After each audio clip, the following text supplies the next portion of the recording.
Oi pessoal, tudo bem com vocês? Meu nome é Aline Mediato, eu sou pedagoga, psicopedagoga clínica institucional e hoje eu vim aqui conversar um pouquinho com vocês sobre o desenvolvimento da fala em crianças com síndrome de Down. Como que a gente pode fazer para estimular e para trabalhar a fala dessas crianças, principalmente agora, né? Em época de quarentena, as crianças estão todas em casa, algumas crianças estão com as terapias interrompidas e a gente vai precisar estimular essas crianças para que elas não percam tudo aquilo que elas já conquistaram até aqui. Então esse estímulo, às vezes, acaba acontecendo diretamente pela família, né? Nesse momento, a gente orienta e a família faz os estímulos em casa. E para as pessoas que não têm como ter esse acompanhamento, eu resolvi vir gravar esse vídeo aqui com algumas dicas. Então a primeira delas é o seguinte: algumas crianças com síndrome de Down, elas não têm a fala desenvolvida e acontece que quando elas só fazem assim, o pai, a mãe, a avó, todo mundo já sabe o que essa criança quer. Isso acontece muito. Então a gente deve evitar, quando a criança, né, ela só faz um barulhinho e a gente sabe o que ela quer, a gente deve evitar de já entregar na mão da criança. Por exemplo, uma criança quer um copo de água, quer água. Ela fala, a mãe sabe que ela quer água, mas ela não falou toda a palavra água. Então, evitar entregar e estimular, né? Evitar entregar quando essa criança simplesmente fala para água e estimular ela a apontar o que ela quer ou até mesmo falar a palavra água. Então, a mãe pode fazer assim, a criança falou você quer água. Então pede para a mamãe água, fala água e espera a criança repetir. Se a criança realmente não consegue falar, então ela pode apontar, que o apontar, né, essa comunicação gestual também é uma forma de comunicação, é uma forma de se comunicar, de mostrar aquilo que ela quer. Né? Então, ao invés dela puxar a mãe, ela vai ter que o quê? Ela vai ter que apontar para o que ela quer. Então, essa é uma das primeiras dicas. Então, a gente evitar de entregar tudo na mão da criança, estimular ela a apontar ou na tentativa de falar mesmo. Outra dica, fale devagar e espere a criança processar a informação.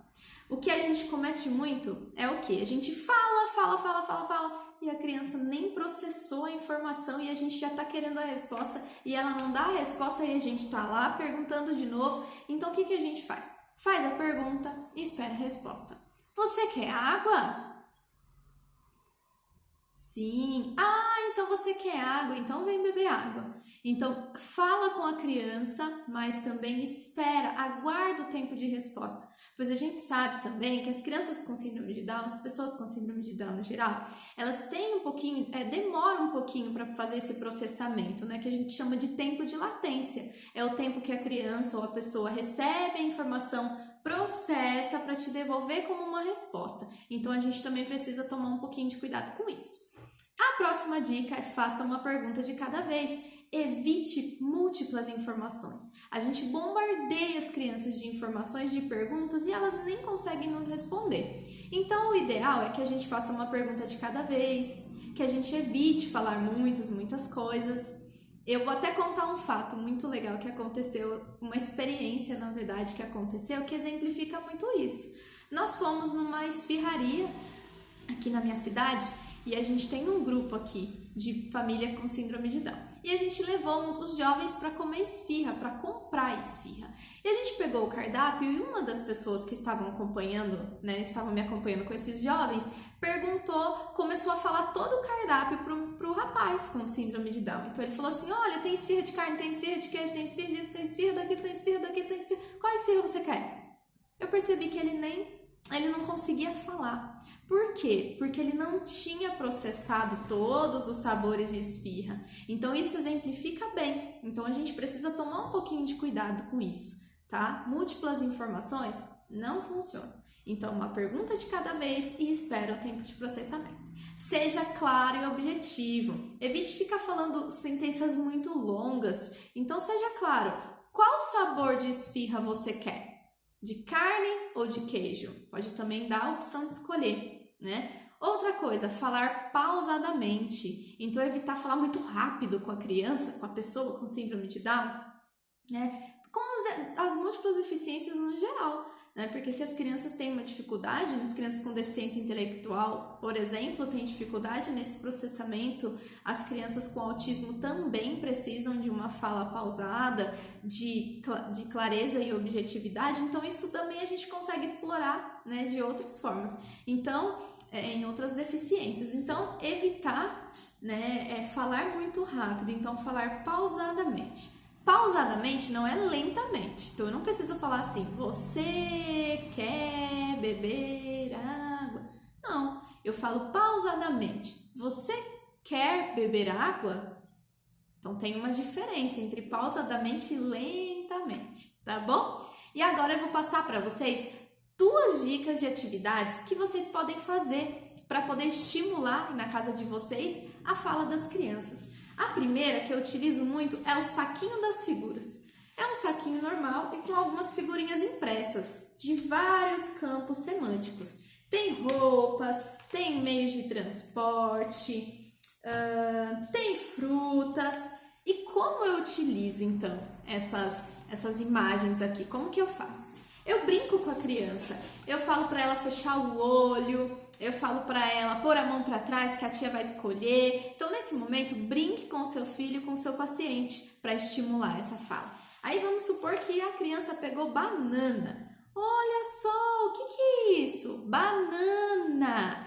Então, vamos falar. Então, você vai dar uma dica ecoica para a criança. Você vai falar o nome da fruta, o nome da figura e a criança vai repetir. Banana! Agora você! Banana! Muito bem! Outra coisa que a gente pode fazer nesse momento é estimular as crianças a bater palma.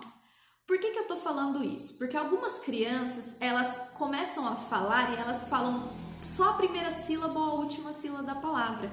Por exemplo, banana, na. O que é isso? Na.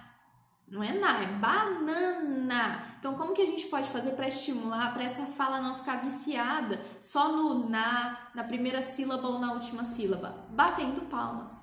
Então, a gente dá para a criança a noção de que a palavra tem mais pedacinhos, tem mais sílabas. E a gente consegue fazer com que a criança fale a palavra inteira.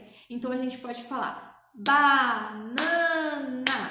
Agora é sua vez. Banana, muito bem, parabéns. Então, dessa forma, a gente estimula também a criança a falar a palavra inteira.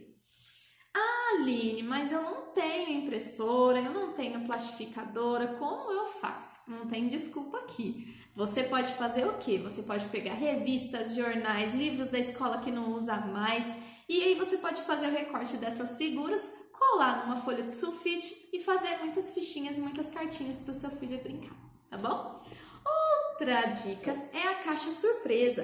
É uma caixa de sapato que foi encapada com EVA. Se você não tiver, você pode colocar dentro de um pote, pode pôr dentro de um saquinho também, dentro de uma caixinha, não tem problema. O importante é a função e o objetivo que esse objeto vai ter, que esse recurso vai ter.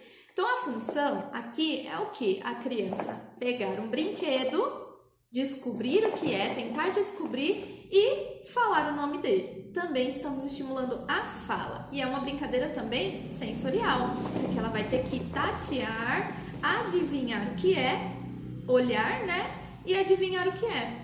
E depois falar o nome do brinquedinho, o nome do objeto, tá? Então aqui você pode pôr brinquedos da criança, pode pôr utensílios da cozinha, deixa a sua imaginação te levar, tá bom? E aqui na clínica, por exemplo, eu uso e tem vários bichinhos, tem várias coisas, olha só, tem cadarço, tem vários, tem fita, tem várias coisas aqui. Então vamos supor que o meu aluno, meu paciente, meu filho pegou um sapo. Olha só, o que é isso? Deixa a criança responder. Vamos supor que a criança fala, é um sapo, muito bem. Por quê? Houve intenção de comunicação e intenção de fala. Isso a gente também deve reforçar, ok? Mas a gente também deve reforçar a fala correta. Então a gente vai falar, olha, é um sapo, muito bem. Vamos falar então junto com a mamãe? Vamos falar junto comigo? Sapo, sapo. Agora é você. Se a criança não conseguir fazer sozinha, você pode dar o apoio físico total e repetindo com a criança, tá bom? Essa é a segunda dica que eu tenho para dar para vocês. E eu tenho mais uma dica que é o fone fônico. O fone fônico é um instrumento que a gente faz com cano de PVC. A gente mede ele, corta e depois coloca esses dois, que eu não sei o nome, tá, gente? Não vou lembrar agora. E a gente coloca para a criança falar. Então, esse fone fônico, ele traz um eco. E aí a criança consegue se ouvir melhor. Não sei se está dando para vocês ouvirem aí que a minha voz mudou, né? E isso as crianças adoram. É um excelente recurso para a gente usar na clínica, em casa com as crianças, tá bom? E aí o que a gente faz? A mesma coisa com as figuras, com a caixa, a criança pode usar aqui. Ou você pode brincar com a criança. Olha, a mamãe vai falar uma palavra, vamos lá, o que tem lá na cozinha com a letra A? Armário. Agora a mamãe vai falar armário. Agora é sua vez. Entrega o fone fônico para a criança e ela fala. O interessante desse instrumento, gente, é que dá pra gente fazer o quê? Dá pra gente explorar muito com a criança porque ela vai se ouvir. Então a gente não vai precisar ficar corrigindo a criança. Não, não é assim. Ela mesma vai se ouvir. Então ela vai falar e ela mesma vai se corrigir, no caso de crianças um pouquinho maiores. Tá bom? Eu espero que você